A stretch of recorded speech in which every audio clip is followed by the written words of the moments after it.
Ai de mim, provocações. Devia ser uma tragédia grega, uma Medeia vir falar provocações. Tinha que vir da Grécia essa palavra provocações. Meu Deus, provocações. 13 anos caminhando no incerto e idolatrando a dúvida. Agora ano 14. Esse programa pode não ser uma janela aberta para o mundo, mas é certamente um periscópio sobre o oceano do social. Provocações. E vejam só que provocação. Já há quem espere para as eleições deste ano de 2014 algumas profundas mudanças nas regras, jogando para fora o dinheiro dos grandes interesses econômicos habituados a eleger quem querem. E quem espera isso? Não são apenas vocês, acostumados a não saber quem está por trás de seus candidatos. E não são nem o governo e nem a oposição. São a Ordem dos Advogados do Brasil, algumas ONGs e uns poucos juristas que se mexem atrás de 1.600.000 assinaturas pró-reforma política. Um desses juristas está aqui, do interior do Maranhão para o Brasil. Ele é Marlon Reis. Marlon Reis. Quais são as suas credenciais reformistas?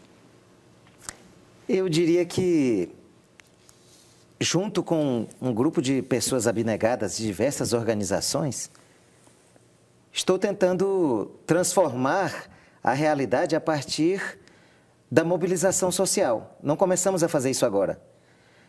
Isso é um caminho que nós estamos percorrendo já há algum tempo, que começou com a conquista da primeira lei de iniciativa popular da nossa história. A realidade não existe, a realidade não quer nada, a realidade é uma loucura. O que importa é a imaginação, Marlon. Exato, não, eu concordo. É a imaginação, a realidade não é nada. Eu concordo. E são pessoas que estão imaginando, sonhando e fazendo as coisas a partir desses sonhos que começaram a fazer na década de 90, a primeira lei de iniciativa popular da nossa história, contra a compra de votos e que, curiosamente, poucos sabem, já levou à perda de mandatos de cerca de 1.000 políticos no Brasil, de todos os mandatos, 5 governadores, alguns senadores, centenas de prefeitos e vereadores. Depois veio aquele marco que não poderá ser ignorado, que é a lei da ficha limpa, que nós também protagonizamos, esses mesmos juristas e membros de organizações da sociedade. Agora, o Brasil é o país das leis que não são seguidas, não é? É verdade. A lei da ficha limpa ainda corre esse risco? Corre. A lei da ficha limpa corre o risco de não ser seguida. Mas ela tem um fator que a diferencia em relação a outras leis que não foram devidamente aplicadas, que é o apelo popular que ela tem. Assim como a lei da compra de votos que eu mencionei, a lei 9.840, de 1999, muitos acreditavam que não pegaria. E a lei da ficha limpa também. E eu posso citar um fato em particular. Durante quanto tempo nós nos amarguramos, como sociedade, do fato de que um político acusado podia simplesmente renunciar ao mandato e se candidatar talvez na eleição imediatamente seguinte. Isso não é mais possível por causa da lei da ficha limpa. Marlon Reis, como é que você, morador do interior do Maranhão, paraíso da falta de transparência eleitoral, ainda está vivo? Uma vez eu fui proferir uma palestra no interior do Rio de Janeiro e me falaram assim: por isso que você é um especialista nessa matéria, porque você vem de um lugar que se pratica muito as coisas que você combate. Mas há pessoas no Brasil inteiro acordadas para isso. E eu até digo o seguinte: muitas vezes se imagina que o Nordeste, que os rincões do Nordeste e do Norte são os lugares onde se pratica, né, o clientelismo, mas não. Lamentavelmente, isso é uma prática cultural disseminada por todo o Brasil. Você já foi muito ameaçado? Fui. No começo das minhas atividades, em que eu comecei essa pregação pela mudança de costumes políticos, eu cheguei a precisar andar com colete à prova de balas, agentes federais me cercando. Recebi telefonemas em que ameaçavam não a mim, mas de matar minhas filhas. Mas, felizmente, isso passou. Os eleitores não têm medo de prefeitos violentos? Existe ainda o chamado voto imposto, em várias partes do país, onde o eleitor teme pelas consequências da descoberta do seu voto. Movimento Eleições Limpas, rumo a uma reforma política. Como é a reforma?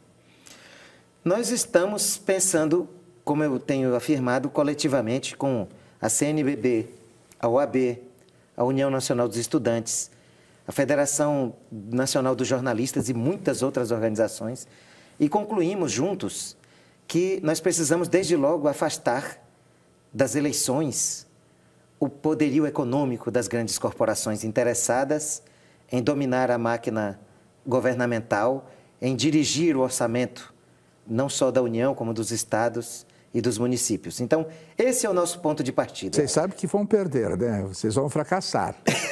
Muito provavelmente. O que os grandes bancos e as grandes construtoras estão achando disso? Eu não sei. Elas estão em silêncio. Essas corporações estão em silêncio. Salvo um ou outro empresários que existem, sim, e que dizem o modelo está esgotado. E a mídia e os marqueteiros? Eu espero para saber qual será a posição da grande mídia. Estivemos conversando com jornalistas e empresários dos meios de comunicação de alguns dos veículos mais importantes do Brasil, apresentando as nossas ideias. Fomos bem recebidos, embora não tenhamos recebido nenhuma afirmação de aprovação das nossas ideias. Mas o que nós percebemos é que os veículos independentes, os blogueiros, a internet nos apoia. A juventude está na internet o dia inteiro. Isso. E ela nos ajudou a fazer a lei da ficha limpa.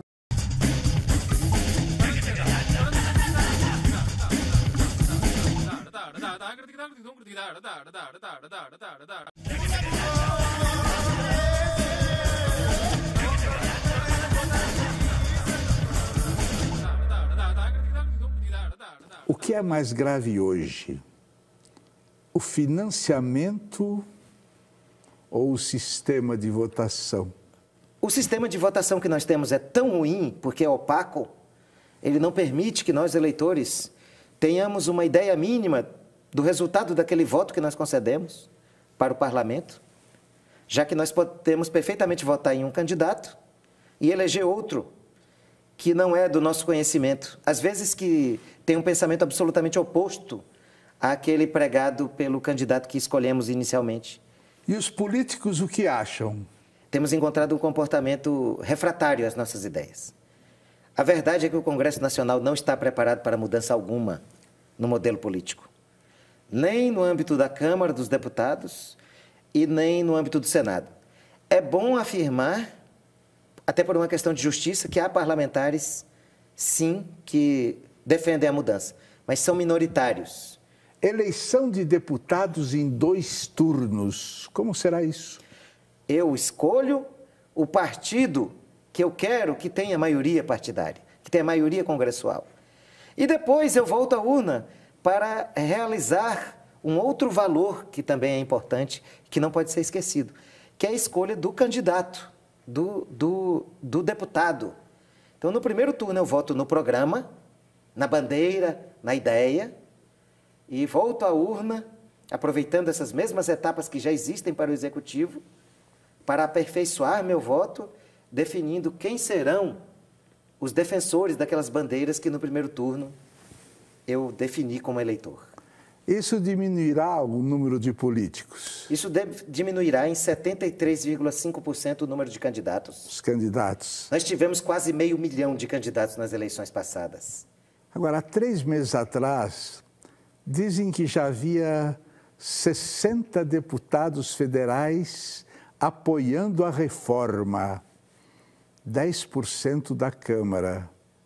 Não é quase nada? É muito pouco, mas é algo a festejar, porque poderíamos talvez não ter nem isso. O que importa é que nós sabemos hoje, e nós testamos isso no diálogo com o Congresso, porque nós procuramos cada deputado para conversar sobre o projeto esse ano, e o que nós concluímos é que, se nós não transformarmos esse movimento pela reforma política democrática e eleições limpas, em um movimento popular, em um movimento de base, com capacidade de ir às ruas, de dominar as redes sociais, de sensibilizar os meios de comunicação, nós nunca teremos uma reforma política, porque a comunidade político-partidária está acostumada e gosta do modelo atual. Eu acho curioso vocês acharem que existe realmente 1.600.000 assinaturas de eleitores para aprovação da reforma no país. Não é possível. Quantos vocês já conseguiram? Conseguimos aproximadamente 300 mil e nós conseguiremos essas assinaturas. Presidente Dilma foi a primeira a pedir essa reforma meses atrás. Ela ajudou ou atrapalhou? Ela ajudou ao pautar o tema novamente, mas ela apresentou uma ideia inicial que não era a mais adequada, que era de uma constituinte. Nós não concordamos com essa ideia. Nós achamos que a sociedade deve protagonizar esse processo. Não é degradante governo e oposição terem de ficar longe disso? Nós não temos preconceito contra os políticos. A nossa luta não é contra os políticos. A nossa luta é uma luta a favor da política, pela dignidade da política. O que, lamentavelmente, às vezes, os próprios políticos fazem pior do que nós. Agora, nós estamos mais a favor disso do que eles. Vejam só, Marlon Reis, titular do Fórum de João Lisboa, uma cidade que é uma periferia da Imperatriz Maranhão. Você está preparado para o fracasso? Eu estou preparado para a vitória. Quando eu comecei, junto com os nossos amigos, a luta pela ficha limpa, sem divisar o futuro. Isso será convertido em lei? Nós não nos preocupávamos com isso. Nós nos preocupávamos com quantas cabeças nós vamos ganhar hoje para essas ideias. Se eu tenho esse poder na mão, se eu não votar, vai para qualquer um outro político. Você cumprir com o teu dever, é um dever cumprido. Mais nada, porque o resto, por enquanto, não apareceu um homem de verdade que faça desse país um dinheiro bem distribuído, porque uns têm muito, outros não tem bosta nenhuma, entendeu? Então é a revolta que você vê aí do povo. É difícil. Essa é uma pergunta de divã, né?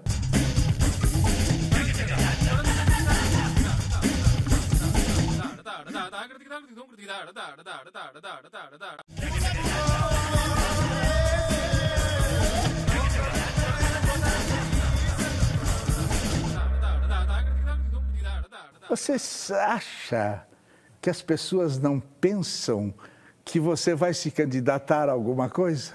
Eu já ouvi essa pergunta várias vezes e já cheguei a receber até convites, mas isso não acontecerá por conta dos meus compromissos.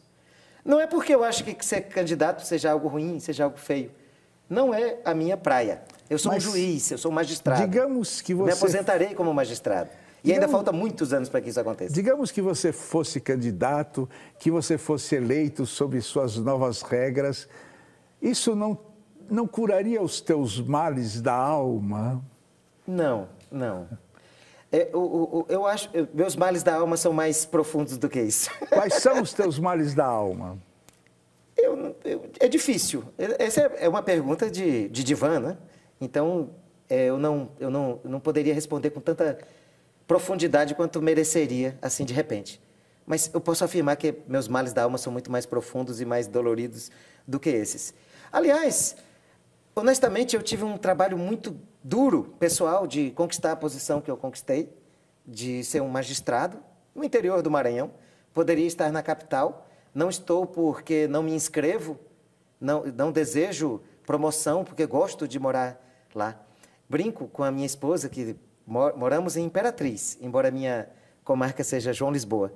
Eu digo ela, Imperatriz tem uma vantagem que já me seduz. Duas vantagens, ela tem banda larga e tem um aeroporto que me conecta com o resto do país. Agora, veja bem, a sua opinião é uma opinião que merece que todos ouçam essa opinião sua. Quem maior mal causou ao mundo? O poder, a religião ou os bancos? Eu acho que os bancos. Há uma necessidade de redimensionamento da relação entre o poder político e o poder financeiro. Me parece que essa é a nova revolução democrática. Nós precisamos, e nós já tivemos no passado, a inclusão das pessoas no voto. O voto universal que nós temos hoje no Brasil é uma conquista, fruto de uma série de conflitos que levaram as pessoas, em regra, a se tornarem eleitores. Entretanto, nós não somos, em regra, candidatos. Nós não somos, em regra, elegíveis, porque os elegíveis de hoje são apenas os abençoados pela máquina econômica e financeira. Por isso eu acho que a terceira revolução, a última revolução democrática, antes de nós começarmos uma nova reinvenção democrática, é essa elegibilidade extrema. Não apenas votar, mas também poder ser eleito. Isso só vai acontecer quando as regras econômicas estiverem devidamente niveladas. Vamos mudar um pouco. Você é religioso? Eu sou cristão, eu não professo militantemente nenhuma religião, mas eu me considero muito apaixonado pelos valores do cristianismo, o que também me faz ter um respeito absoluto por todas as demais expressões da fé. Como é que você gostaria de morrer? Eu gostaria de morrer bem velhinho, não sei, de repente, se possível, e depois de contar muitas histórias bem legais para os meus netinhos. E no hospital com aquele negócio assim, não, né? Tomara que não. Se houver reencarnação, onde e como você gostaria de voltar? Que pergunta formidável. Eu gostaria de nascer em qualquer lugar em que eu tivesse oportunidade de ser gente. A minha trajetória não foi muito fácil, até eu conseguir ter o canal da voz, poder falar. Não precisa falar em um programa maravilhoso como o seu. Eu me contentaria muito menos de falar no meu bairro. Não, você prefere falar no Jô Soares, na Marília. Não, aliás, o que eu digo, ter o dom da voz, poder falar, foi algo que eu conquistei. O que eu gostaria na próxima encarnação era de que isso viesse mais fácil. Ah, tá bom. Que eu não precisasse brigar tanto para poder falar. Eu queria saber o seguinte. Atenção, hein? Qual foi a maior transgressão que você praticou na vida? Se não contar, se não falar a verdade, nós pensaremos pior. São muitas. Mas a maior transgressão que eu já pratiquei na vida foi ajudar a planejar um movimento que paralisou e depredou ônibus na época em que eu era estudante universitário, na Universidade Federal do Maranhão. Nós não decidimos que iríamos depredar os ônibus, mas não estávamos também preocupados com que não fizessem isso. E o certo é que o nosso movimento fez com que isso acontecesse, de uma forma ou de outra. Eu nunca me esqueço. E nós estávamos em guerra, como se briga hoje por 20 centavos. Nós já brigávamos por 20 centavos naquela época. E terminamos o movimento com vitória, reduzindo as passagens. Eu era do Diretório Central dos Estudantes. Você mente? Eu minto. Mas eu tento me policiar. Aí tem pessoas que não tentam. Eu tenho pelo menos esse mérito, talvez. Eu minto, mas eu tenho consciência da mentira. Quando eu era criança, eu me lembro da minha primeira mentira. Eu menti para o meu pai que minha professora tinha dito, isso eu deveria ter uns 5 ou 6 anos. Menti para o meu pai que a professora disse que os ovos deveriam ser consumidos sem sal. Mas não sabia que eu acertava, porque o sal realmente é muito prejudicial. Mas ela nunca havia dito isso. E por que eu menti para o meu pai?